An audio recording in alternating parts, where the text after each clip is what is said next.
প্রতি বছরের মতো এবারও ঊনকোটি জেলার পেঁচারথলের দেও নদীতে চাকমা সম্প্রদায়ের মানুষরা গঙ্গা মায়ের চরণে ফুল ফল বিসর্জনের মধ্য দিয়ে পালন করলেন ঐতিহ্যবাহী ফুল বিজু উৎসব।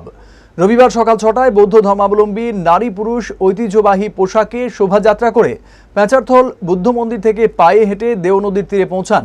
সেখানে নদীতে ফুল ফল ও পবিত্র জল বিসর্জন দিয়ে প্রকৃতি ও মানব জাতির কল্যাণ কামনায় প্রার্থনা করেন তারা। ৩ দিনব্যাপী এই উৎসবে অংশ নেন রাজ্যের সমাজ কল্যাণ ও সমাজ শিক্ষা দপ্তরের মন্ত্রী শান্তনা চাকমা। ফুল বিসর্জনের পর পেঁচারথল বৌদ্ধ বিহারে এক প্রার্থনা সভার আয়োজন করা হয়, যেখানে ধর্মীয় নেতারা শান্তি ও সম্প্রীতির বার্তা দেন।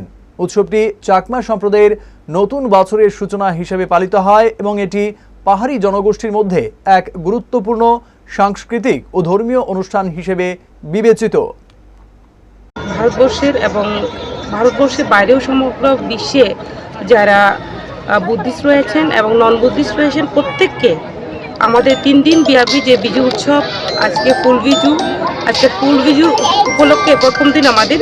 এই উপলক্ষে আমরা প্রথমে পেঁচারথল বুদ্ধ মন্দিরে আমরা আমাদের যে সংস্কৃতি যে রয়েছে সেটাকে আমরা আজকে এটা সম্পন্ন করে পাশাপাশি আমরা আজকে র্যালির মাধ্যমে আমরা আজকে উপস্থিত হয়েছি।